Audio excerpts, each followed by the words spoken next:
আছুতীয়াকৈ ছটিয়াও জোনাক খিৰিকী মুখৰ ৰাতি হেঙুলীয়াকৈ আঁকি দিওঁ তোমাৰ বেলি কপালতে মোৰ স্বপ্ন মোৰ শব্দ পৃথিৱী সামৰি তুমি অৰ্থ তুমি ছন্দ মোৰ এই গান বিয়পি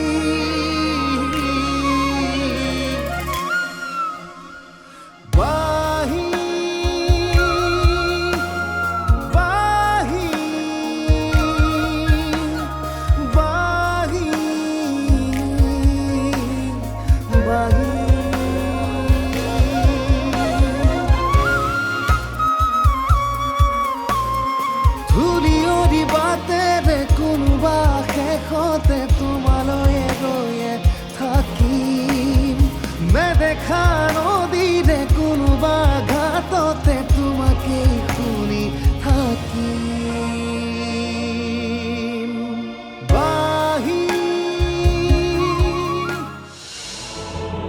এনেকুৱা এটা খবৰত তাই দুখ পোৱাটো স্বাভাৱিকেই তাই কান্দিবই দেচোন কান্দিব মানে কিয় কান্দিব তাই কিহৰ দুখত কান্দিব তাই তোৰ মনৰ অৱস্থাটো মই বুজি পাইছোঁ নীলিম কিন্তু এই মুহূৰ্তত বৃষ্টিক পুৰণা কথাবোৰে আমনি দিয়াটো স্বাভাৱিক কাৰণ অনুৰাগৰ সৈতে তাইৰ এটা সম্পৰ্ক আছিলে মই যাম সুবাসনা মই জানো তেওঁ খং কৰিব কিন্তু মই তেওঁক বুজাম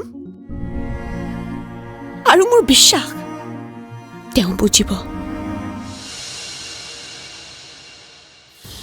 তই মনা নমনাটো সেইটো তোৰ কথা কিন্তু বৃষ্টিবাই যি সিদ্ধান্ত লৈছে মোৰ মতে সেয়া উচিত সিদ্ধান্ত লৈছে তই এইবোৰ কি কৈছ কংকনা তই জাননে নাই বা তালে যোৱাৰ লগে লগে ঘৰত পৰিস্থিতি কি হ'ব ভিন্দয়ে কি বুলি ভাবিব তহঁত আটাইৰে এইটোৱেই ভুল তহঁতে কথাবোৰ ওপৰৰ পৰা চিন্তা কৰিছ দকৈ ভাবি চোৱা নাই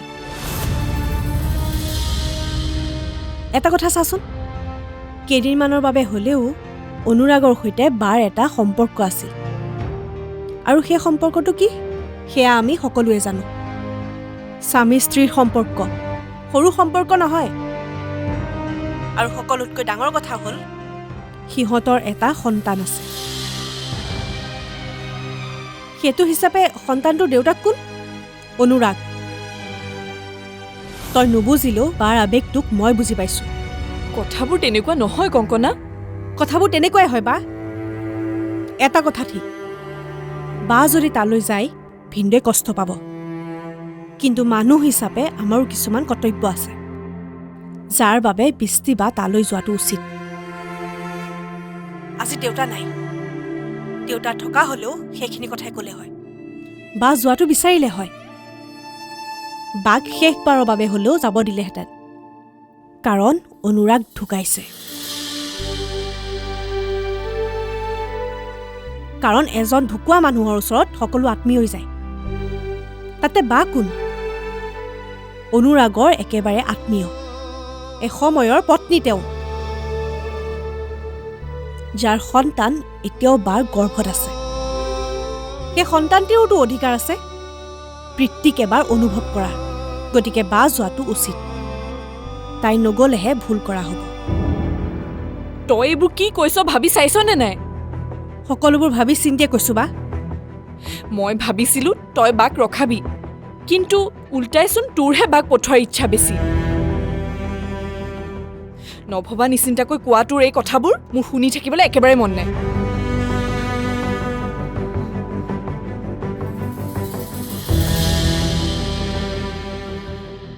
মই বুজি পোৱা নাই দেউতা তোমালোকে একেটা কথাৰ কাৰণে মোক কিয় ইমান জোৰ কৰি আছা কথাবোৰ মই এনেই কোৱা নাই বহুত ভাবি চিন্তি কৈছোঁ এয়া কেতিয়াও সম্ভৱ নহয় মই কেতিয়াও এই ক্ষেত্ৰত সন্মতি দিবই নোৱাৰোঁ তাৰ কাৰণে মোক কোনোবাই বেয়া পালেও উপায় নাই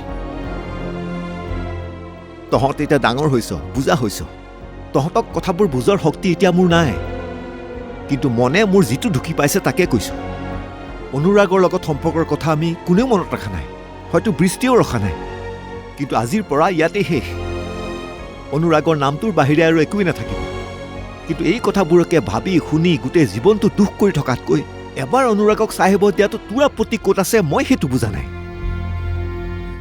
আপুনি এবাৰ মোক যাবলৈ দিয়ক, কাৰণ আপোনাৰ অনুমতি অবিহনে মই কেতিয়াও যাব নোৱাৰোঁ। মই বেছি সময় নকৰোঁ, মই যাম আৰু আহিম।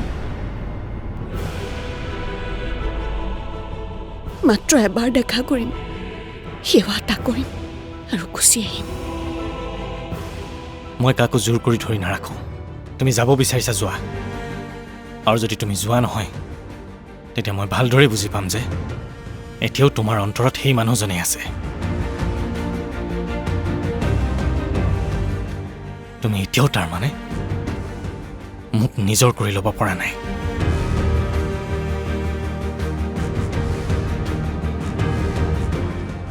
এই যে তোমাৰ শিৰৰ সেন্দুৰখিনি,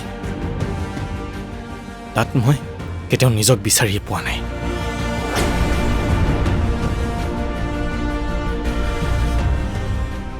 তাত এতিয়াও অনুৰাগ জীয়াই আছে। মোৰ বাবে এয়া কেৱল তোমাৰ শিৰৰ সেন্দুৰ, তোমাৰ বাবে সেয়া অনুৰাগ।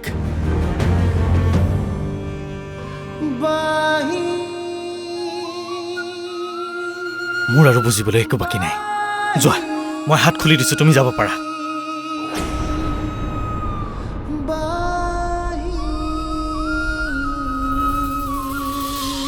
কিন্তু এটা কথা মনত ৰাখিবা, তোমাৰ গৰ্ভত থকা সন্তানটোৱে কেতিয়াও আৰু কোনোদিনে মোৰ পিতৃৰ পৰিচয় নাপাব।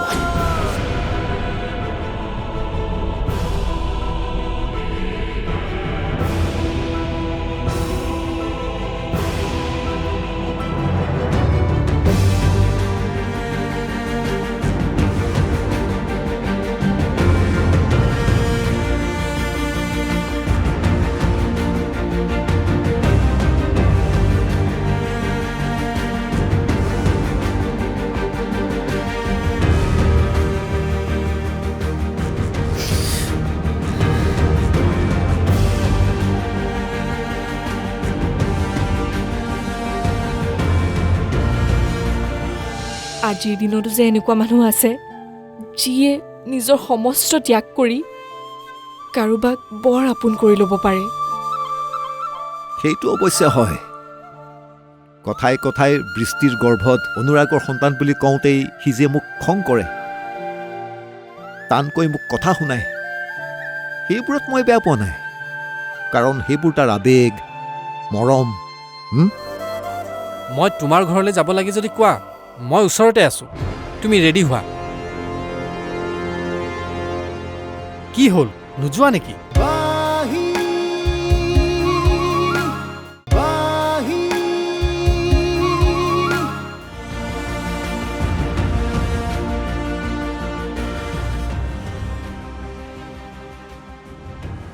আপুনি কি ভাবে মই নাজানো দেউতা। মোৰ মতে কিন্তু ভিন্দই উচিত কথাই কৈছে। মই ভিন্দৰ পক্ষত আছোঁ। বায়ে কেৱল নিজৰ দুখটোৰ কথাহে উপলব্ধি কৰিছে, ভিন্দৰ দুখটোৰ কথা অলপো বুজা নাই। এক কথাত ক'বলৈ গ'লে বায়ে কিবা স্বাৰ্থপৰ হোৱা যেন লাগিছে। যিজন মানুহে আনৰ সন্তান এটিক নিজৰ কৰিবলৈ অলপো সংকোচ কৰা নাই, মানুহে কি ক'ব বুলি অলপো ভয় কৰা নাই, সেইজন মানুহৰ আৱেগক বায়ে বেছি গুৰুত্ব দিব লাগিছিল। আজিৰ দিনতো যে এনেকুৱা মানুহ আছে যিয়ে নিজৰ সমস্ত ত্যাগ কৰি কাৰোবাক বৰ আপোন কৰি ল'ব পাৰে। সেইটো অৱশ্যে হয়। কথাই কথাই বৃষ্টিৰ গৰ্ভত অনুৰাগৰ সন্তান বুলি কওঁতেই সি যে মোক খং কৰে, টানকৈ মোক কথা শুনায়, সেইবোৰত মই বেয়া পোৱা নাই।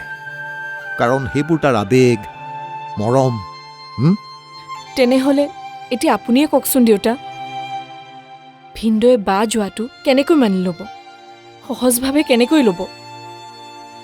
লাহে লাহে ভিন্দৰ মনত বায়ে ঠাই ল'বলৈ আৰম্ভ কৰিছে। দিন চমু চাপি অহাৰ লগে লগে সন্তানটিয়ে ভিনদৌৰ মুখ লগাবলৈ আৰম্ভ কৰিছিল। তাৰপিছত ভিনদৌৱে এইবোৰ কেনেকৈ মানি ল'ব? বা আকুৰগুজ হ'লে নহ'ব দেউতা। কথাবোৰ তেনেহ'লে তুমিয়েই বুজোৱা। মোৰ ক'বলগীয়াখিনি মই ক'লোঁ। কোনেও দুখ পোৱাটো মই কামনা নকৰোঁ।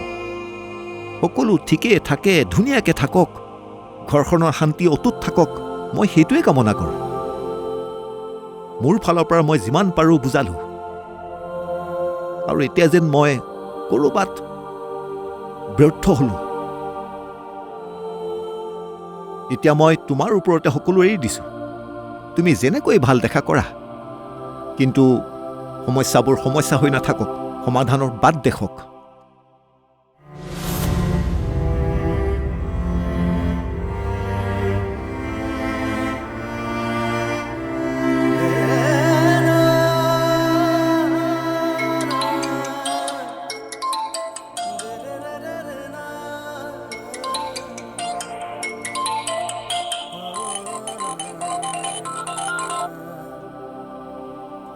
কোৱা ৰাজীৱ, কি হ'ল বৃষ্টি?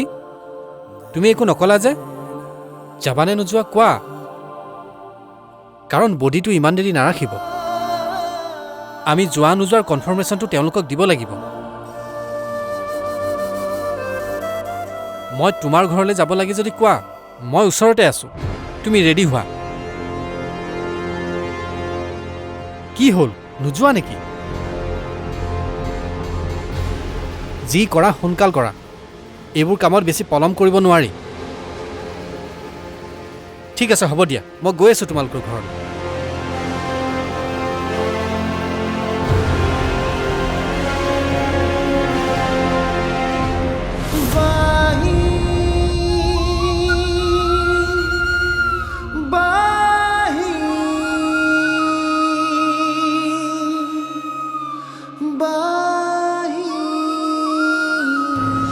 এতিয়া যদিও ক্ৰমান্বয়ে অকণমান ভালৰ ফালে আহিছে, তথাপিও মই তাক বুজাবলৈ সাহস কৰিব পৰা নাই।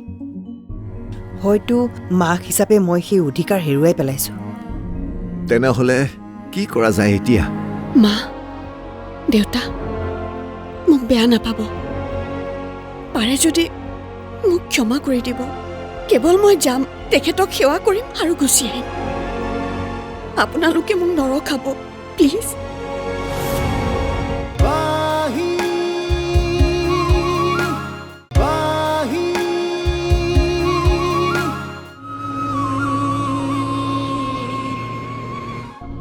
এইটো কথা মোৰ কাৰণে অসম্ভৱ, কাৰণ নীলিম আৰু মোৰ মাজৰ সম্পৰ্কই এটা সময়ত কি পৰ্যায় পাইছিলগৈ সেইটো সকলোৱে জানে। এতিয়া যদিও ক্ৰমান্বয়ে অকণমান ভালৰ ফালে আহিছে, তথাপিও মই তাক বুজাবলৈ সাহস কৰিব পৰা নাই। হয়তো মাক হিচাপে মই সেই অধিকাৰ হেৰুৱাই পেলাইছোঁ। তেনেহ'লে কি কৰা যায় এতিয়া? কেনেকৈ তাক বুজাব পৰা যাব? কোনে বুজাব তাক? মই জানো সি নিজে ভাবি চিন্তি লোৱা সিদ্ধান্ত তাক কেতিয়াও সলনি নকৰে।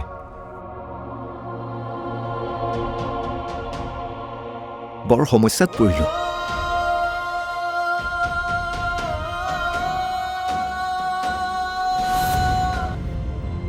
নমস্কাৰ।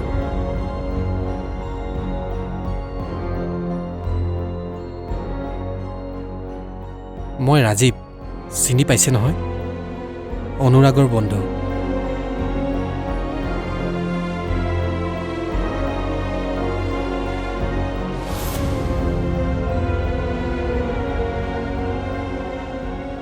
অনুৰাগৰ খবৰটো বৃষ্টিক ময়ে দিছোঁ। তাই যাম বুলি কৈছিল যেতিয়া, ভাবিলোঁ ময়ো যেতিয়া যামেই, তাইকো ময়ে লৈ যাওঁ।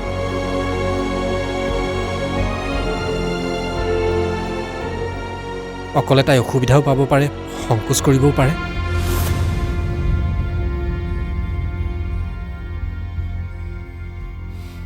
বৃষ্টি নাযায়।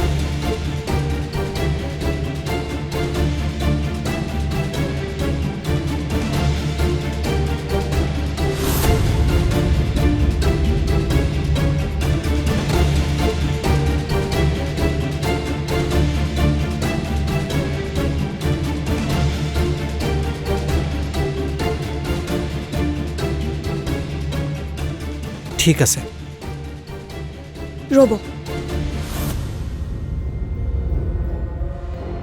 মই যাম।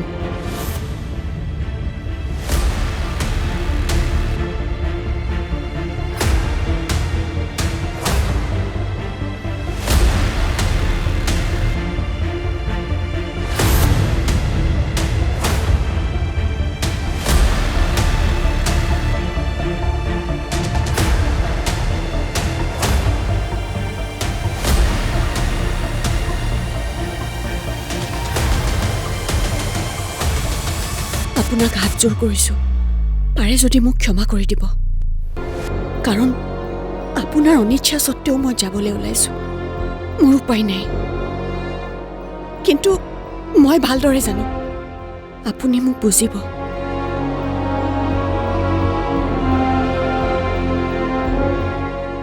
মা, দেউতা, মোক বেয়া নাপাব। পাৰে যদি মোক ক্ষমা কৰি দিব। কেৱল মই যাম, তেখেতক সেৱা কৰিম আৰু গুচি আহিম। আপোনালোকে মোক নৰখাব, প্লিজ।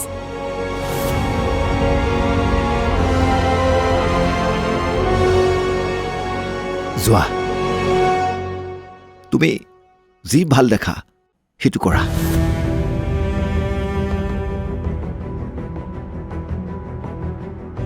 ব'লা যাওঁ। আহিছোঁ।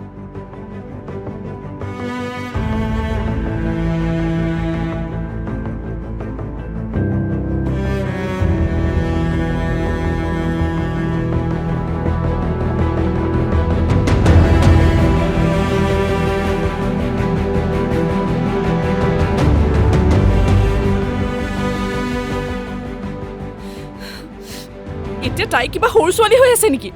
এইটো কিবা সৰু কথা নেকি? ভিনদেউৰ মনত কিমান দুখ পাইছে তাই এবাৰলৈও ভাবি চোৱা নাই। আনকি দেউতাৰ কথাও নুশুনিলে তাই।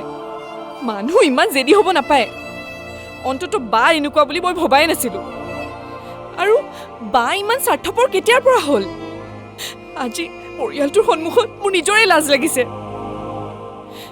এইবোৰ ঘটনাৰ পিছত যদি ভিনদেউৰ মনটো সলনি হয়, তেতিয়া কিন্তু দোষী একমাত্ৰ বায়ে হ'ব। তেতিয়া আমি কেনেকৈ বুজাম? কি বুলি বুজাম? সকলো কথাৰে সহ্যৰ এটা সীমা থাকে। হ'বচোন, তুমি এতিয়া মনে মনে থাকা। ইমান কৈ থাকিলে কি হ'ব? যি হ'ব লগা আছিল হ'ল। অকণমান শান্ত হোৱা। এনেকুৱা খং তোমাৰ এই অৱস্থাত তোমাৰ কাৰণে বেয়া। ডক্টৰে তোমাক সম্পূৰ্ণ ৰেষ্টত থাকিবলৈ কৈছে। এই সময়ত তুমি ইমান ষ্ট্ৰেছ লোৱাটো উচিত নহয়।